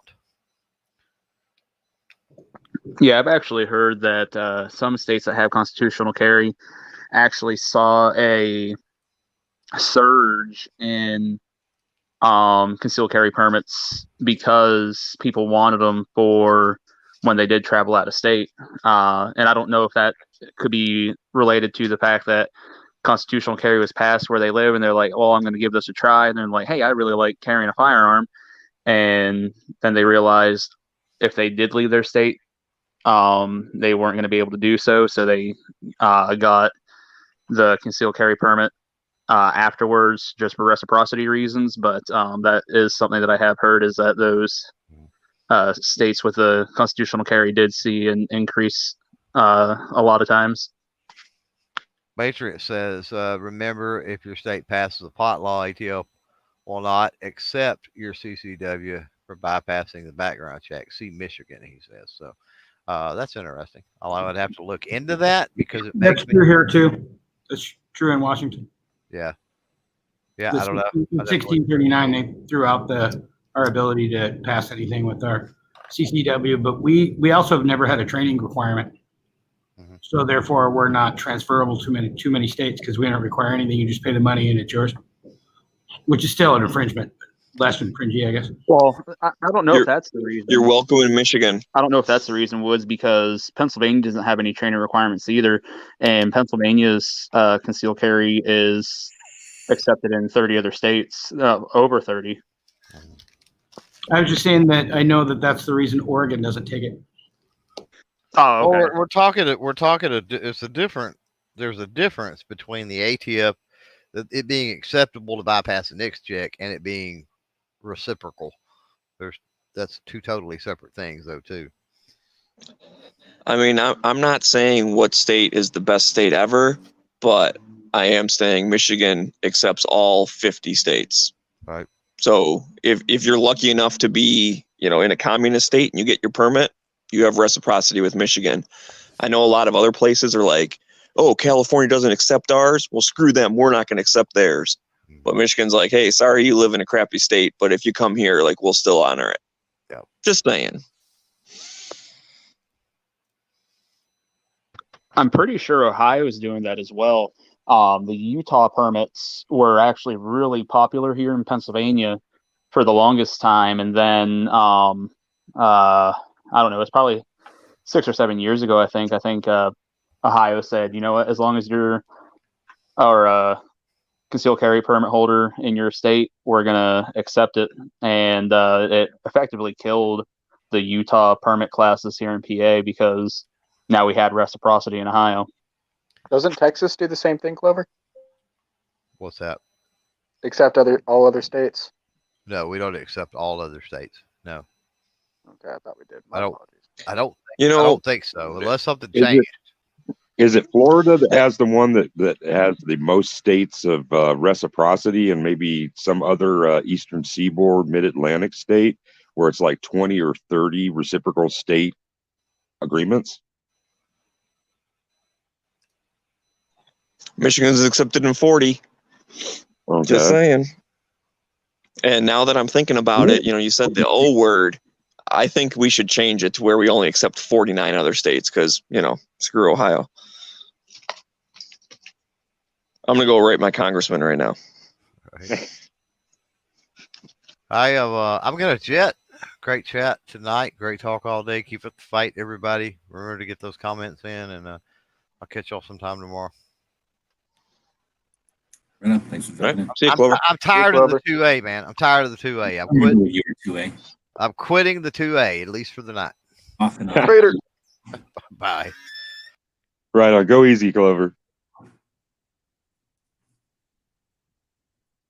That takes us to the 90-ish minute mark, I guess. We're at 1 hour and 30 minutes. So I don't think I'm missing anything. I was just looking at my Instagram, saw a funny thing I'll bring up off here later, I think.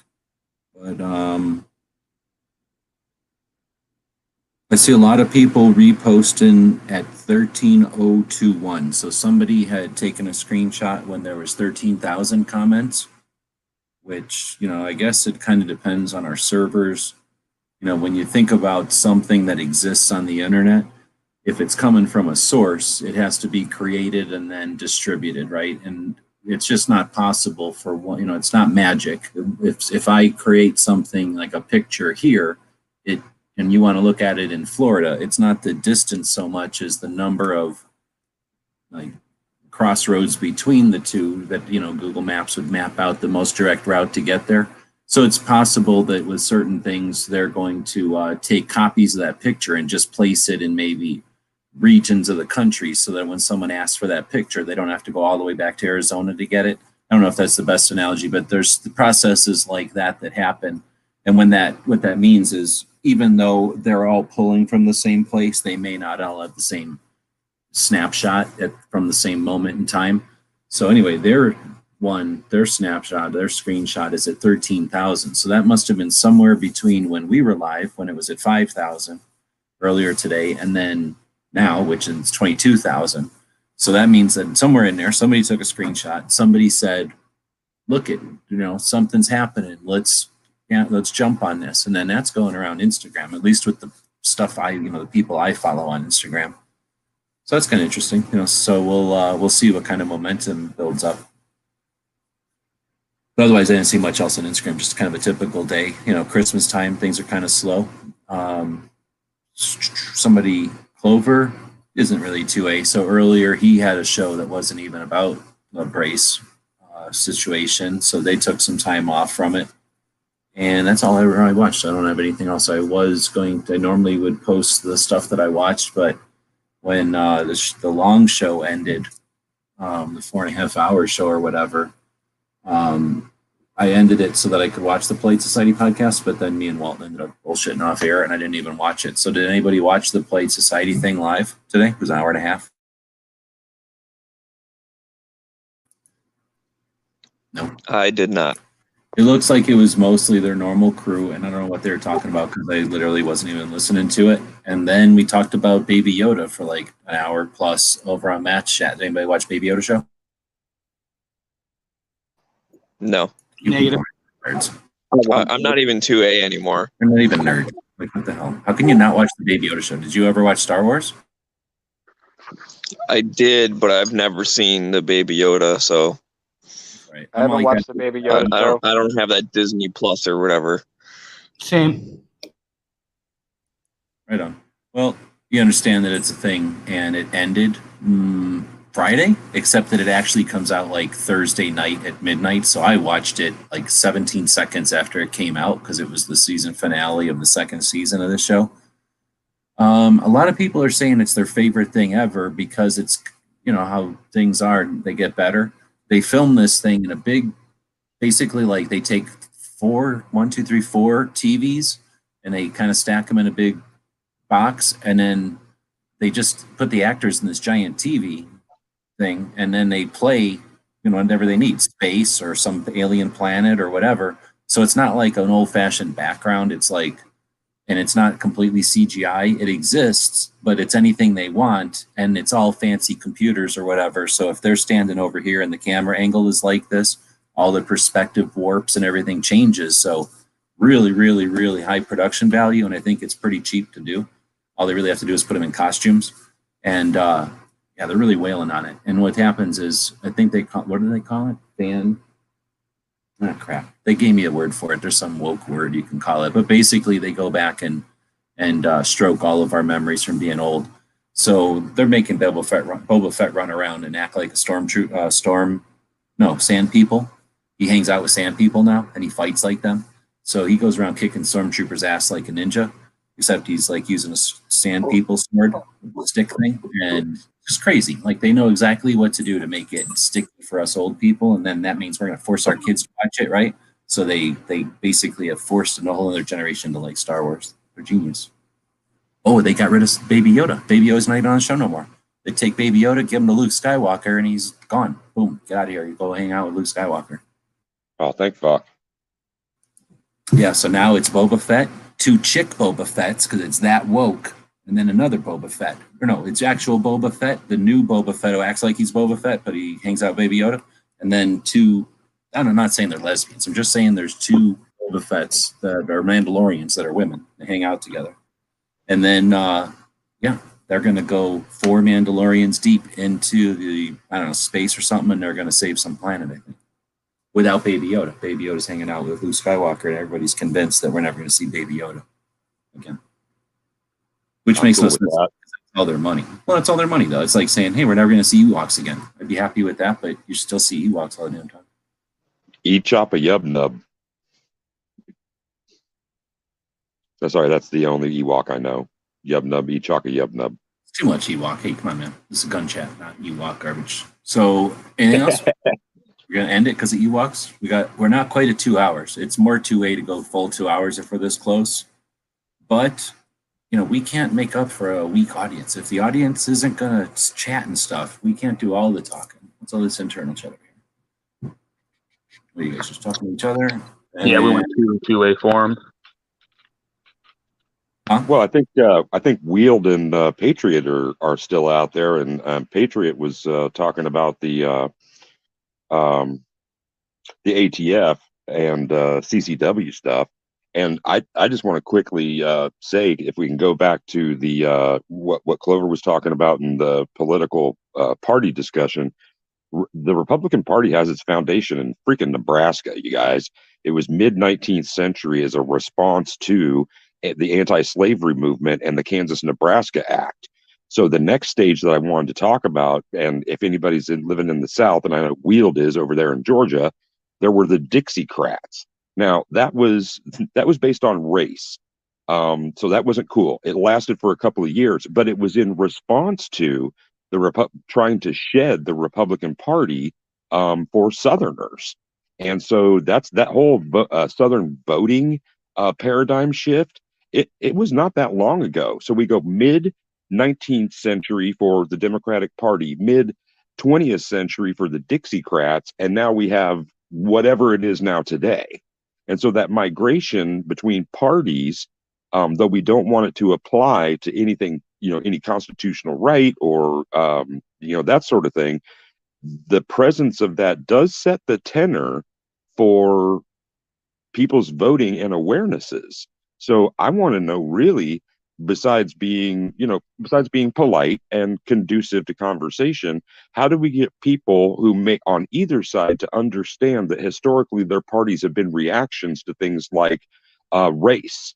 Because that might be something for everybody that's BLM or otherwise influenced to see that we're recognizing that this is something that has been racially based.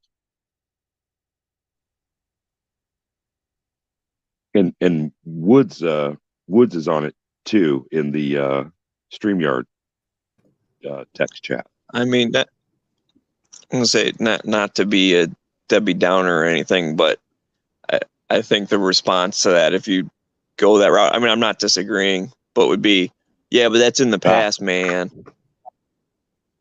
You know what I mean? It's like, and honestly, I kind of feel that way too. Like, okay, they used to be this, but you have to look what are the parties now. And for me, I don't like either of them. I'm pretty strong libertarian, so I can agree with both of them on certain topics, and I can disagree a whole hell of a lot with both of them. So I personally am pushing more. I don't care what letter you want to put next to your name. Like, just do whatever's right for small government and more liberty, and I'll vote for you. Yeah, I was gonna say what Smeggy said, because if you're just talking about politically, as far as the parties go, especially the generation behind mine, they've been so brainwashed by the media to believe that one party is just, in a sense, the KKK, and then the other party, deserves some sort of sainthood. It doesn't matter what you would tell them. Like Smeggy said, the only thing that they care about is the now.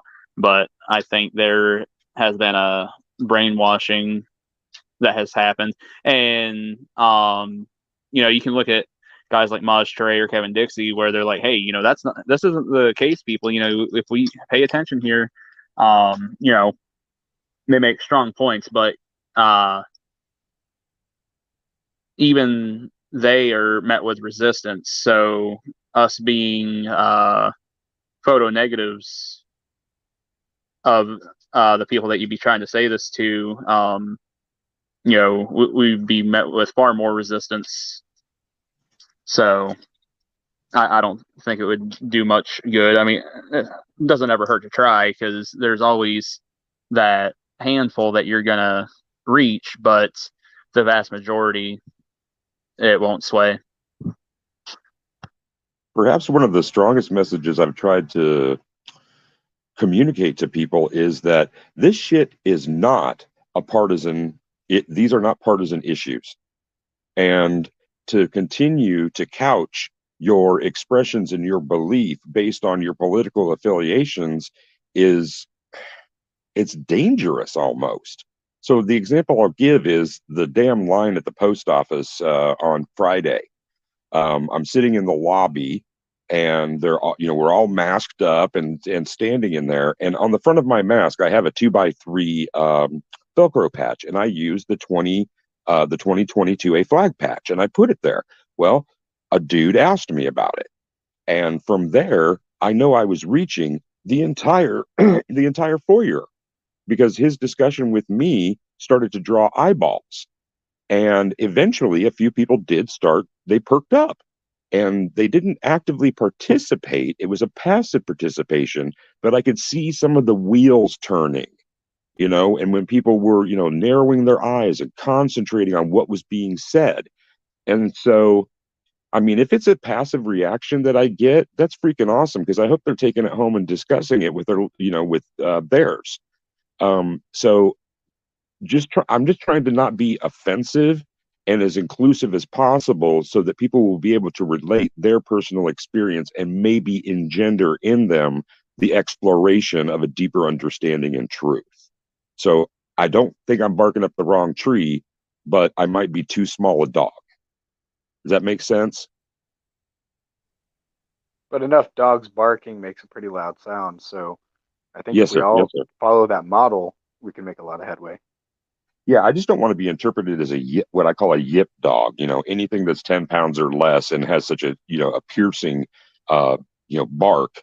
I don't like to be that guy. That guy. I prefer to be the wait a minute, kind of guy to get attention. All right. And then I back up. So speaking of dogs, I have a question for this one. Do you think pistol braces should be considered SBRs? No. Do you think they should repeal the NFA? Yes. Okay, good boy. Even the dog gets it. Your dog is way more two-way than me. I have a post of him on my Instagram. If anyone wants to check it out, scroll way back, and he's wearing my repeal the NFA hat from Dan Wesson. Oh, nice. So what's your IG handle? Same as I'm using it here, Smeggy42. Sweet. And quite honestly, I mean, if you go way back, you'll see a lot of gun stuff, but the past couple of years, you'll probably just see a bunch of pictures of dogs in a couple concerts I've been to. But whatever. Cool with that. I post what I like. I don't care what other people like. There's never a time where I'm not okay with more pictures of dogs. Like, there's never going to be a day that I'm like, no, I do not want a picture of a dog. I pinned you and been watching your dog fetch things while you guys all talked about something or other. I don't know, because I was watching the dog. Dogs are people too. Today, when I was driving around, somebody had their dogs was sticking out the window. And of course, I just start talking to this random person's dog because dogs. You don't do it in baby talk, though, do you? Depends on the dog. Some dogs need baby talk. Some don't. Don't hate. Right on. Right on. Little teeny dogs need baby talk. Bigger dogs, not so much.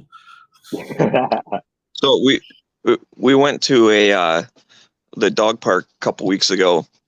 So I also have a husky. Is pretty much looks like G's dog, but he's sleeping right now. I didn't want to come outside. Anyways, we had met some people previously who had a husky, and they said, "Oh, a couple of our friends have huskies. We're all getting together on Saturday, like a whole." We took over the entire dog park. It was a husky party. So I came back. My girl stayed home, and I started asking, like, talking to her about it, and she was asking like all the people's names. I don't have any idea, but I remembered all of the dogs' names. Yeah. I'm like, I was more busy playing with, like, seriously, there was like 7 huskies just owning this dog park, running around, going crazy. Well, there was Cindy, and some dude brought her, and then there was Max, and I think some guy brought him, and then there was. Yep, for sure. Yeah, I like dogs. If you would have named that white dog Quark. Bye, Mr. Jingles. Nice to meet you. Oh, shit. All right, we're coming up on the 2-hour mark. It's always good luck for 2A to end a 2-hour chat right at the 2-hour mark for 2A. And also, I've somehow been chatting on my own chats for 6.5 hours something today, and in other people's chats talking about Baby Yoda and other things also. So I'm about done. There's a point where I'm chatted out. So anybody got any last minute stuff before we head out? Anything to plug or whatever? Everybody do your homework. Make sure you write your responses. I like the idea of doing more than one, like as your train of thought goes, breaking it up into a bunch. Oh yeah, definitely. I'm planning to go in and just go through and read a bunch of them. Just read a bunch of responses randomly, just as a exercise, so people can experience what kind of stuff is being said out there. And I don't know. I can't imagine if there's going to be trends or not. It'll be interesting because I have nothing to compare it to. So I'm going to attempt to do that at some point. I think I'm going to try to, I don't know. I have to wait a little while because it's a 4-hour something video. Whenever it's done, I can pull it down off of the web and then I can chop it up. So I'm not great at that. That's not my thing. I can do it, but I have to figure it out and everything. So if that's doable, my computer should be able to do it. So I'm going to attempt to, because we have the Bloomberg plant in there trying to kill 2A. So I'm going to may go in there and pull out the good stuff, like I was saying. Now, if anybody else wants to effort at that, feel free. There's no reason that only one person has to do it, and you're welcome to, but you're not obligated to. So I'm going to try that. But you were going to say something, shut up. Well, I was just going to say about the reading the comments. I did do that for the bump stock comment period, and pretty quickly you can, start getting the trends just, kind of subconsciously as you start reading through. You're like, oh, I get it. This is one of the shall not be infringed people, and then you go to the next one and the next one, and so it is interesting. But I also plan to do that. I've written 3 comments so far. I have probably 2 or 3 more in me of ideas I already have. So we'll see if I find any new ones that I haven't even thought of yet. But that's my closing remarks. Just everyone go do that. And if you think it's not worth it, who cares? Blah blah blah. Well, I don't know. I don't know what to say anymore. It worked in the past. Sometimes it doesn't. Sometimes it does. If you don't try, then what are you even doing here? It's not worth it. Well, the thing is, do it's already something. got momentum, so we can stop worrying about the people that need to be sold and just, we'll talk to the people that are doing. It looks like either we've got a situation where, we can't get enough news, and hey, now that that's news, let's talk about some different news, or we got an ATF that's getting really rowdy. Days and time will tell us, but I'm seeing stuff just as I'm looking at my YouTube feed that it's feeding me, stuff about suppressors from Crump and some other stuff. So again, I'm not sure if these are new things, like we're going to see a multifaceted attack, or if this is something that we can consider a next step, or the next wave for us or something. But anyway, yeah, we're going to see some interesting stuff over the next few days. Aside from that, it is going into. Did anybody watch the planets align up there? First time in 800 years, or once every 800 year occurrence happened tonight. It's probably it's all over that one. You did watch it? This is Washington. No. I can't see anything. There's clouds. It's January. Oh, all right. Well, it was kind of neat. It was visible to the naked eye, so I was out there watching it for a couple of times to kind of. They basically each have their own kind of path through the sky. So for a point there, earlier in the evening, they were the closest they've been in 800 years. Every 80 years, they come near each other. But it was really freaking neat to stand on Earth, which is where I hang out most of the time. And I look up, and the moon happened to be kind of near it. So in the same thing, I'm looking at, I'm standing on one piece of rock, looking at a moon that hovers around us all the time. And then I couldn't tell because I don't have that good eyes, but I could definitely tell. I could see 2 things, kind of bouncing light between each other. It was really neat to see 2 planets so close because they kind of blink. And then came inside and satisfied that I had finally seen it or whatever, that, stuff people were talking about. And then I went to a YouTube channel where some observatory had a telescope probably pointed up at them.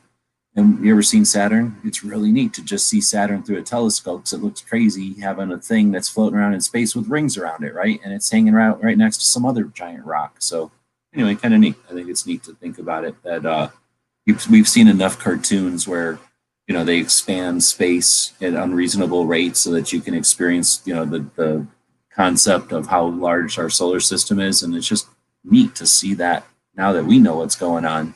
2 planets, including ours, 3 planets in a straight line. Like that just doesn't happen with multiple, elliptical orbits that have nothing to do with each other for the most part. Just kind of neat. I don't know. Reminds us that we're standing on a rock that has a bunch of other rocks hanging around some big gaseous orb that, allows a bunch of physics to happen. And we somehow absorb all that physics and wrap it into something called colors and shapes and sizes. And then we smash that into time. And then we use the elements to cram electrons through tubes and stuff. So that's all pretty neat stuff. And Cobalt jumped out. It was cool to have Cobalt jumping in for chat. I don't think I've seen him in the chat before, but it was cool to have him in the actual chat hanging out. Of course, the Texans, you get 3 or 4 Texans together. I'm surprised they didn't secede. What, 115 minutes? Those Texans would have figured out a way to secede. But Yeah, how long Yeah, they going? certainly were trying to make this chat their own. oh yeah, that's what'll happen first, and then they'll say, "Oh, it's our own country." Anyway, with that, oh look at this! I am just about to the minute mark. Anybody else want to say anything in the last couple seconds? Otherwise, thanks Oh, everybody. Ain't no real cowboys from Texas. Oh snap! That's fighting words. And there's nobody here from Texas because they're not 2A enough to defend it. So obviously that must be the way it is because he just said it, and there's no one here to say anything different. Anyway, thanks everybody. I'm just tired. We'll continue it. Maybe tomorrow. Still 2A, and I'm just waiting for this thing to be able to be right at 2 minutes. See you tomorrow.